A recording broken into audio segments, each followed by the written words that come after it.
Guys and gals, we love promoting motorcycles. That is what we do here. We promote the lifestyle, we promote the experience, because it is one of those things that is very, very unique. And honestly, I don't know why more people aren't riding. But in today's video, that's kind of what we're going to explore, and some of the reasons why some people probably shouldn't be riding. But yeah, let's go. So, there's probably a number of reasons why people don't ride motorcycles, because they find them scary or whatever. Motorcycles aren't scary, they're only as scary as... oh dear. Bloody hell. Motorcycles are only as scary as you make them. They're not scary things at all. You can ride a motorcycle very, very conservatively and still have a hell of a lot of fun. Not all bikers race around everywhere all the time, as is the impression that's given a lot of the time. Most of the time it's the exact opposite of that. Riders are cruising their motorcycles around, taking it easy. But there are a few things that I think some people need to consider before they start riding anyway. And some of these people might understand this about themselves, and that might be one of the reasons why they decide not to go for it.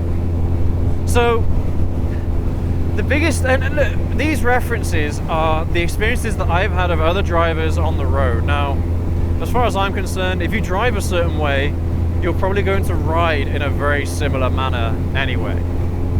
And I think that's true for most people. I ride the same, in a very similar manner to how I drive. And when you think about it that way, then it's no wonder that so many people probably shouldn't be riding motorcycles. One of the main reasons for me is people are very indecisive, where they take too long to make a decision, and in that time they have caused either more congestion, they've forced everyone behind them to slow down, or they cause crashes because of their indecisiveness, and they just don't know what to do in a particular situation. Even if they've been driving for 30 years, these people still might not know how to react in situations that they might find themselves in fairly often. Things like going for overtakes. If you're going to go for an overtake, you have to drop down a gear before you move off, before you move into the other lane. You have to check your mirror. You have to make sure there's no one else trying to overtake you. And when you do commit, you have to commit 100% to the overtake. You have to. You haven't got a choice. Otherwise, it becomes very, very dangerous. Because the longer you are in a lane where you've got traffic that's coming towards you, the more dangerous it is for you. And in those kinds of situations where people are indecisive, it can cause problems, and those problems are exacerbated on a motorcycle. Seriously exacerbated on a motorcycle. It's like not moving off on a roundabout when you should do. Things like that can cause a lot of problems. It causes congestion, and also as well, people who are behind you that are expecting you to have gone through a gap, all of a sudden they've rear-ended you because you haven't committed when you should have done. And honestly, you see these things so often, it's absolutely mad. And look, if anything that I'm describing here is the actions that you make when you are riding or driving, then just take a few minutes to have a think about what you can do to improve your driving style, your riding style, because you will be able to improve them for sure. You've just got to be open to the fact that you have issues with your abilities. And people get very overconfident with their abilities. People will say, I'm the best driver in the world, when they're clearly not. I would never ever say in a million years that I'm the best rider in the world, that I'm the best driver in the world. Far from it. I make mistakes like everybody else. The main difference between me and some of these people is that I accept the mistakes I make and I try correcting them. I think to myself, right, that situation, I'm never ever going to make that action again in that particular situation. Because you will probably encounter it. People are driving and riding all the time, everywhere, 24/7. You will experience very similar situations frequently. And so it makes sense to learn from your mistakes. It makes sense to think about, reflect on what happened in that particular situation. Because it will make you a better driver, it will make you a more considerate driver, and it will make you a better rider. Without a doubt, guys. All you have to do is be a bit self-reflective on certain things that have happened, certain errors that you have made, certain errors in judgment. And you'll thank yourself for it later, because it could mean the difference between you getting in a crash and avoiding a crash. But people are very, very indecisive. Very, very indecisive. It's something that I see a lot, and you guys have probably seen that as well. They've seen it, you see it a lot. And even things like understanding roadcraft. There are so many people that don't understand roadcraft, basic roadcraft. Things like middle lane hoggers. You see this so often, people in the middle lane, or even in the outside lane of a motorway, and they're not overtaking anything, there's nothing on their inside. So why are they in that lane? The reason why is because they don't know any better. They don't know they're not supposed to be there. Right, for those of you that do that, that are watching this video, every single road that you are on, this is the easiest way for me to explain it. The lane on the far left, or if you drive on the other side of the road, the lane on the far right, is the road. Yeah? That is the road. So if you're driving on the M4 in the UK, the left-hand lane is the motorway every single time. That's where you should be. Every time. That is the motorway. The other two lanes are overtaking lanes. That's it. They're designed for overtaking, and as soon as you've done the maneuver, as soon as you've done the overtake, you step back in to the motorway lane. That's the easiest way for me to describe it, and it's the attitude that I have every single time whenever I'm driving on motorways, dual carriageways, anything like that. The lane that is on the left, the lane that is the furthest away from the middle of the road, is the road. Imagine that this road here, this lane, this road that I'm in right now, had 3 lanes. Which is the lane I need to be in? Which is the road? This one. This one in front of me, the one I'm on right now. But people don't get that. People simply do not get it.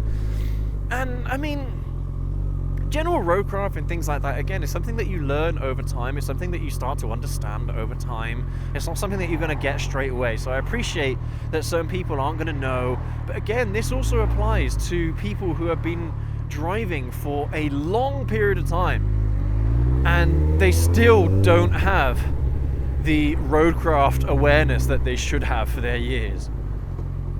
I don't know why. I don't know why, because you'd think that with experience that you would start to understand certain things, and yeah, I think in most cases people do, but that's not always the case, guys. So understanding roadcraft, again, it's one of those things that if you don't understand it fully, then you probably shouldn't be riding.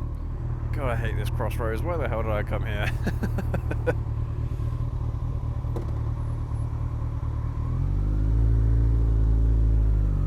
For me, guys, as well, a vital thing that you need to have, it's not a skill, it's an attitude, a vital attitude that you need to have if you're going to start riding motorcycles, is you have to be assertive. You have to be an assertive rider. You cannot be defensive. Being defensive as a motorcyclist will get you killed, because there are drivers, stupid drivers, that will take advantage of it. If you don't give them the opportunity to make these stupid maneuvers in the first place, then you're going to be a lot safer, aren't you?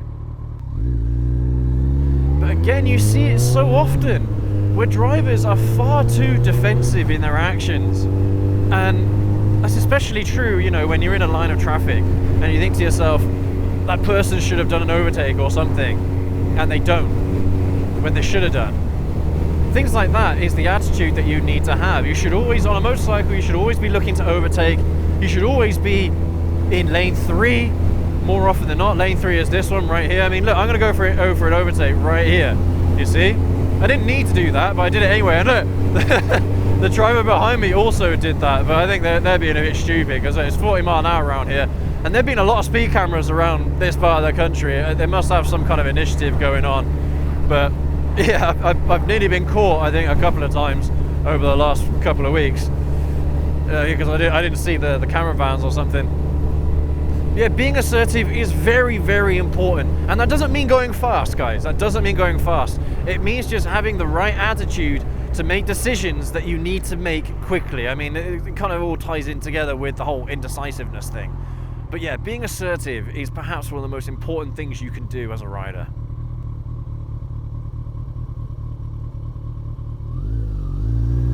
And they will teach you these things. Nah, mate, you ain't got nothing on me. With that little A3.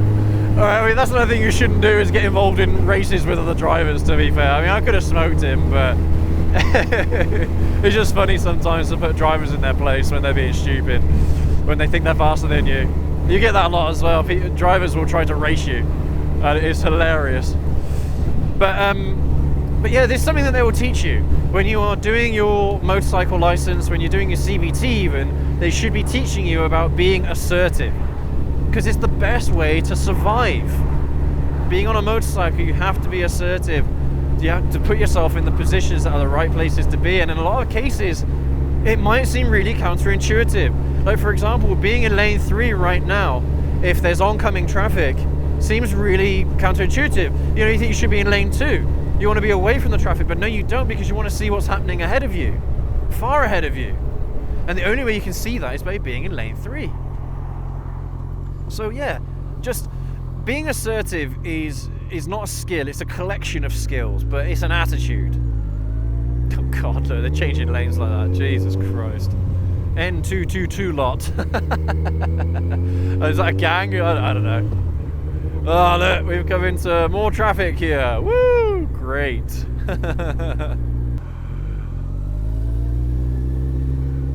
Okay, so yeah, this is to go straight on, right? Oh no, it isn't. What the fuck? This is so weird, the way how they got this designed. Oh dear, this is absolutely horrendous.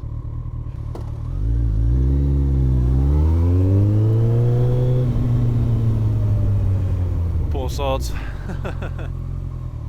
So the last point that I'm going to make in today's video, guys, and this might sound a bit harsh, but it is true, is that a lot of people can't coordinate themselves. So what hope in hell have they got of being able to coordinate a motorcycle? And honestly, it's a very fine set of skills. Very particular set of skills. Skills that make me a nightmare. I will kill you. I mean, sport, like riding a motorcycle, sport is something that is open to everyone. Everyone should try it. Everyone should do it. Because you learn a lot of valuable skills from participating in the hobby, from participating in the sport. And there's a lot to learn. There's a lot that people can learn from riding a motorcycle, even if they don't have those sets of skills. That's why I'm always saying, like, you know, we want everyone to ride motorcycles, but we want everyone to try it. To try it out. You'll know pretty quickly whether or not you think you're going to be okay doing it, you know? My wife struggles to do certain things on motorcycles, but a lot of it is confidence. She knows how to do them, and I wouldn't encourage her to continue riding if I knew that she wasn't going to be able to develop the skills that she needed, but she definitely can. She definitely has the capacity for it, but again, her attitude towards it, in a lot of cases, is she struggles because of her lack of confidence. And that's the thing, as soon as she's riding for a little bit, she's absolutely fine. She hasn't got any problems whatsoever. But, you know, confidence, again, is one of those things that you need to have, and if you don't feel confident when you're doing it, again, you can develop confidence, though. You can develop it as you go, as you do it. You have to be able to participate in order to be able to get more confident. You guys know what I mean? You know what I'm saying?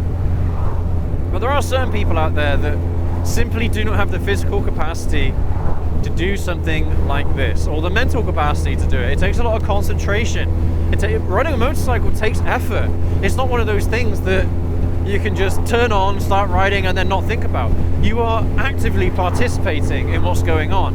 I mean, you should have the same attitude when you're driving a car, of course you should. But there are lots of people that don't, you know what I mean? People that just, you know, they're in this box and everything else is happening around them, it doesn't matter. Whereas they probably should have a more active approach to their driving behavior. And on a motorcycle, it forces you to do that. So it's one of those things that you realize eventually, but yeah. I mean, these kinds of videos are supposed to help people, especially newer riders who are still trying to find their way in this hobby. And look guys, I'll reiterate this, I've said this before, but I'm self-taught. I'm a self-taught motorcycle rider. I didn't have anyone to help me. I didn't have anyone to teach me. No one. My CVT, I did my CVT on a scooter. And when I actually bought my 125cc motorcycle, my very first ever motorcycle, I had to learn how to ride it myself. Just me. No one in my family, none of my friends were riders at the time. So no one could help me. I had to learn it all on my own. But I'm hoping that these kinds of videos will get out to people so they don't have to learn it on their own. Yeah, that they have a community that's always willing to help them. So, yeah guys, I mean, hey, it is what it is, okay? Riding a motorcycle, as easy as it might be for someone like me, it's not easy for everyone. I think that's one of the things that we need to remember here when I'm talking about all this stuff, is not everyone has the capacity to do it, and not everyone is capable of doing it. It could be too hard for them. So yeah guys, there's a lot of factors that will determine your ability on riding a motorcycle, for sure. Anyway guys and girls, I'm going to leave the video here. Thank you ever so much for joining me on today's ride. And look, if you're a newer rider, I hope this video has helped you out and helped you realize some of the things that you'll probably need to take away on your own riding when you go to do it yourselves. But yeah, definitely let me know in the comments what you think about everything that I've said today, and if there's anything else that you want to add, definitely drop it in the comments. Really appreciate it. As always, leave a like guys, hit subscribe if you're new to the channel. If you are new to the channel, welcome to our little community, and we will catch you all in the next video. Have a good one.